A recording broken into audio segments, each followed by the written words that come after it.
कड़कड़ाती सुबह की ठंड में बिरजू एक पुरानी लकड़ी के ठेले पर धुएं के बीच मैगी बना रहा होता है। तभी वहाँ एक चमचमाती बड़ी कार रुकती है और अमीर सेठ मंगत राम उतरता है। छी छी, कितनी बदबू आ रही है इस ठेले से। अरे ओ गरीब कहीं के, अपनी ये चलती फिरती दुकान यहाँ से हटा ले, वरना नगर निगम की गाड़ी बुलाकर इसे कचरे के ढेर में फेंकवा दूंगा। तेरी औकात कैसे हुई मेरी चमकती कार के सामने कूड़ा लगाने की? सेठ जी रहम कीजिए, सड़क के इस कोने पर ही मेरा गुजारा है। मेरी जादुई मैगी के पकोड़े की खुशबू दूर दूर से लोगों को खींच लाती है। बस यही एक सहारा है मेरी रोजी रोटी का। तभी सेठ मंगत राम ने देखा कि बिरजू के ठेले पर गर्मा गर्म पकोड़े कढ़ाई पर पड़े हुए हैं। ये देख उसका मन ललचा गया। पकोड़े की खुशबू तो बढ़िया आ रही है, देखने में भी बढ़िया ही लग रहे हैं। कुछ देर सोचने के बाद सेठ मंगत राम बोलता है, अच्छा, जादुई मैगी के पकोड़े का स्वाद, ये नाम तो पहली बार सुना है। चल एक प्लेट खिला दे, देखो तो सही तेरी मैगी के पकोड़ों का स्वाद कैसा है। अगर मुझे पसंद आया तो सोचने का मौका नहीं दूंगा, और अगर नहीं आया तो आज तेरा ये ठेला यहीं चकनाचूर कर दूंगा। चल जल्दी कर, मेरा कीमती वक्त बर्बाद मत कर, गरीब कहीं के। बेचारा बिरजू मरता क्या ना करता, सेठ को एक प्लेट मैगी के चटपटे पकोड़े खाने के लिए दे देता है। सेठ को उसके बनाए हुए मैगी के चटपटे तीखे पकोड़ों का स्वाद काफी बढ़िया लगता है। बिरजू, वैसे तेरे पकोड़े ठीक ठाक हैं। चल एक काम कर, एक प्लेट घर के लिए भी पैक कर दे। बिरजू सेठ को गर्मा गर्म एक प्लेट पकोड़े और पैक करके देता है। ये लीजिए सेठ जी, एक प्लेट और पकोड़े। सेठ पकोड़े खाकर चल देता है। ये देख बिरजू सेठ के पैरों में गिर पड़ता है। सेठ जी, भगवान के लिए रुकिए, मेरे बच्चों ने कल से कुछ नहीं खाया है। माँ बुखार में तड़प रही है, बस इन पकौड़ों के पैसे दे दीजिए साहब, बड़ी कृपा होगी। अरे हट, मेरे जूते गंदे कर दिए। तुझे सड़क पर ठेला लगाने दे रहा हूँ, यही तेरी सबसे बड़ी कीमत है। ज्यादा किचकिच की तो नगर निगम की गाड़ी बुलाकर ये लकड़ी का खोखा फेंकवा दूंगा। और हाँ, मैं कल फिर आऊंगा। मालिक, मेरे दिन भर की मेहनत की कमाई है, ये पैसे नहीं, मेरे घर का राशन है, रहम कीजिए सेठ जी। सेठ धूल उड़ाता निकल गया और बिरजू वहीं सड़क पर फूट फूट कर रोने लगा। आज भी कोई कमाई नहीं हुई, वो सेठ आज फिर मुफ्त में मैगी खाकर चला गया। शाम को घर जाकर माधवी से क्या कहूँगा, इसमें तो माँ की दवाई भी मुश्किल से आएगी। लगता है आज फिर से घर में चूल्हा नहीं जलेगा। शाम को बिरजू खाली हाथ और झुकी हुई गर्दन लेकर झोपड़ी के भीतर कदम रखता है। माधवी दिए की मध्यम रोशनी में उसका चेहरा देखने की कोशिश करती है। बिरजू, तुम आ गए, कुछ राशन लाए? आज तो कुछ कमाई हुई होगी ना।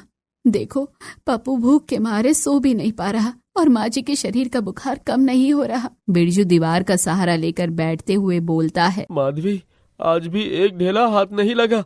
वो जालिम लालची सेठ मंगत राम, उसने आज फिर धमकी देकर मुफ्त में मैगी खा ली।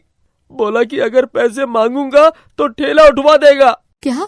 पर तुमने उसे बताया नहीं कि घर में अन्न का दाना नहीं है?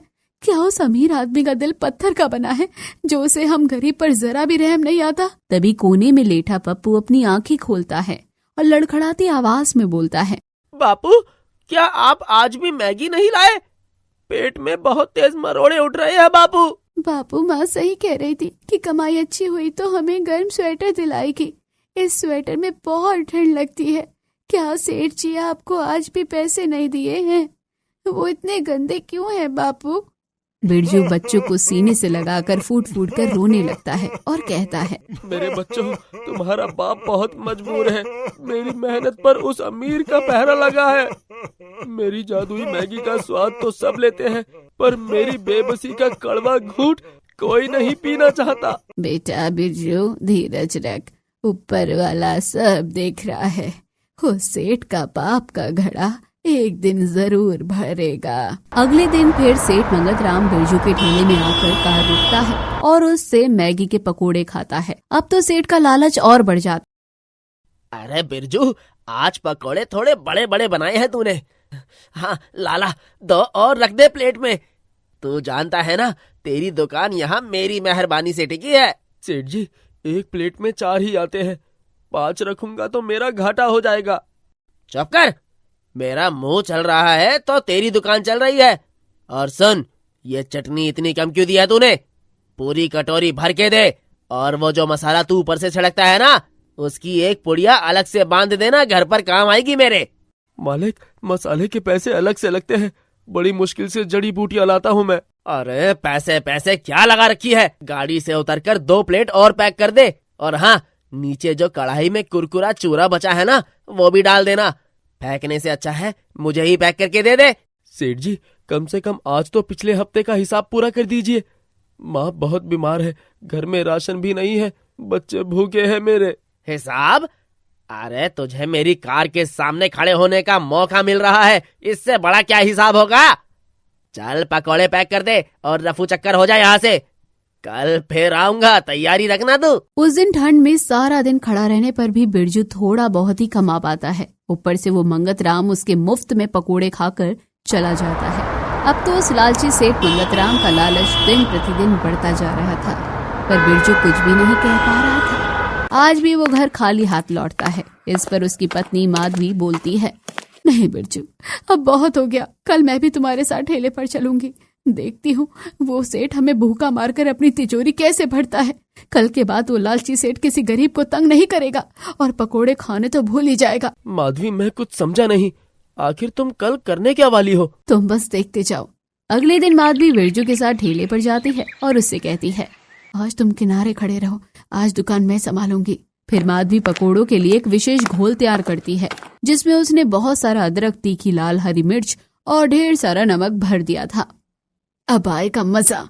तभी मंगत राम की कार रुकती है और वो कार से उतरता है और हमेशा की तरह चिल्लाता है, अरे ओ बिरजू, आज तू अपने साथ ये किसको लाया है? सेठ जी, मैं बिरजू की पत्नी, आज से पकोड़े मैं ही बनाकर खिलाया करूंगी। अच्छा ठीक है, जल्दी से 1 प्लेट गर्मा गर्म मैगी के पकोड़े खिला दे, बड़ी भूख लगी है। आइए सेठ जी, आज पकोड़े मेरी तरफ से मुफ्त हैं, बस एक बार खाकर तो देखिए, आज के बाद आप कभी किसी और के पकोड़े नहीं खाएंगे।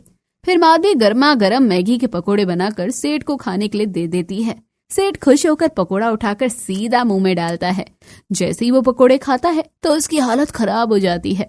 पकोड़े के अंदर भरी तीखी मिर्च और नमक का धमाका मुंह में होता है। उसका चेहरा टमाटर जैसा लाल हो जाता है और आंखों से गंगा जमुना बहने लगती है। वो पागलों की तरह पानी पानी चिल्लाता है, पानी पानी, मार डाला, जल गया। अरे ओ बिरजू, मार डालेगा क्या? पानी पानी। अरे सेठ जी, जरा सा नमक और मिर्च क्या लगा, आपकी जान निकलने लगी। सोचिए, जो नमक आप रोज मुफ्त में डकारते हैं वो हमारे जख्मों पर कितनी जलन पैदा करता होगा। सेठ पानी के लिए तड़प रहा था, पर माधवी सेठ के आगे गिलास भरा पानी पी रही होती है। पानी चाहिए सेठ जी, पर 1 घूंट पानी की कीमत 100 रुपए है, बोलिए मंजूर है? वैसे ही जैसे आपने हमारे 1 प्लेट पकोड़े की कीमत अपनी दादागिरी की जैसे तय की थी। सब मंजूर है, ये ले 500 रुपए, बस मुझे पानी पिला दे, नहीं तो मैं मर जाऊंगा। पानी, मुझे पानी दे दे, फिर आज के बाद कभी लालच नहीं करूंगा। माधवी सेठ से पैसे लेकर उसे पीने के लिए पानी देती है। सेठ एक ही सांस में पूरा मटका पानी पी जाता है और हाँफने लगता है। ये 500 रुपए पिछले पूरे हफ्ते का उधार है। अब अगर दोबारा यहाँ मुफ्त खोरी करने आए तो पकोड़े नहीं, पुलिस और ये मोहल्ले वाले आपका स्वागत करेंगे।